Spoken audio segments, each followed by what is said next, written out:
আগামী 5 মার্চ কল্যাণপুর মণ্ডল যুব মোর্চার উদ্যোগে চেপড়ি বাজার স্কুল মাঠে আয়োজিত তারুণ্যের অগ্রযাত্রা যুব জনসমাবেশের প্রস্তুতি পুরোদমে চলছে। সমাবেশের সুষ্ঠু পরিচালনা ও ব্যাপক জনসমাগম নিশ্চিত করতে আজ ভারত মাতা শক্তি কেন্দ্র ভিত্তিক এক সাংগঠনিক বৈঠকের আয়োজন করা হয়। এই বৈঠকে উপস্থিত ছিলেন কল্যাণপুরের বিধায়ক পিনাকি দাস চৌধুরী, কল্যাণপুর মণ্ডল সভাপতি, যুব মোর্চার নেতৃত্ব, শক্তি কেন্দ্রের কার্যকর্তা ও স্থানীয় দলীয় নেতৃত্ব। সভায় যুব সমাবেশের প্রস্তুতি, কর্মী সংযোগ, প্রচার কৌশল, লজিস্টিক্স এবং সমাবেশ স্থলে বিভিন্ন দিক নিয়ে বিস্তারিত আলোচনা হয়। সাংগঠনিক বৈঠকে বক্তব্য রাখতে গিয়ে বিধায়ক পিনাকি দাস চৌধুরী বলেন, যুব সমাজই জাতির ভবিষ্যৎ। দেশের উন্নয়নে যুব সম্প্রদায়ের ভূমিকা অত্যন্ত গুরুত্বপূর্ণ। প্রধানমন্ত্রী নরেন্দ্র মোদীর নেতৃত্বে নতুন ভারত গঠনে তরুণ প্রজন্মের সক্রিয় অংশগ্রহণ দরকার।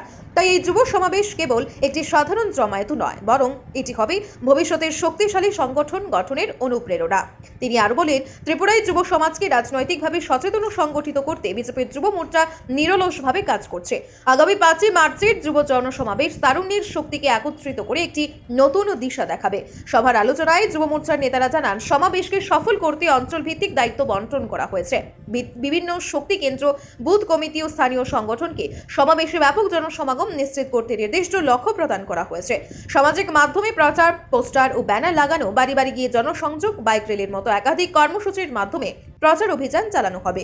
বৈঠকে নেতৃবৃন্দ উল্লেখ করেন বলেন, সমাবেশে যুব মোর্চার রাজ্য ও জেলা নেতৃত্ব উপস্থিত থাকবেন এবং বিভিন্ন গুরুত্বপূর্ণ বিষয়ের উপর দিক নির্দেশনামূলক বক্তব্য রাখবেন। বিজেপি যুব মোর্চার নেতারা এই সমাবেশকে ঘিরে কর্মীদের মধ্যে উদ্দীপনা এবং দায়িত্বশীলতার কথা তুলে ধরেন। তারা বলেন, তারুণের শক্তি জাতিকে এগিয়ে নিয়ে যায়। সঠিক দিক নির্দেশনার মাধ্যমে ত্রিপুরার যুব সমাজ আগামী দিনে নেতৃত্বের দায়িত্ব গ্রহণ করবে। কল্যাণপুর যুব মোর্চা সেই লক্ষ্য নিয়ে এগিয়ে চলেছে। আগামী 5 মার্চ চেপড়ি বাজার স্কুল মাঠে আয়োজিত এই যুব জনসমাবেশকে ঘিরে কল্যাণপুর ও আশপাশের অঞ্চলে ব্যাপক উৎসাহ দেখা যাচ্ছে। সাংগঠনিক বৈঠকের পর উপস্থিত নেতাকর্মীরা প্রচার কর্মসূচির পরিকল্পনা করেন এবং সমাবেশকে সর্বাত্মক সফল করে তুলতে একযোগে কাজ করার অঙ্গীকার ব্যক্ত করেন।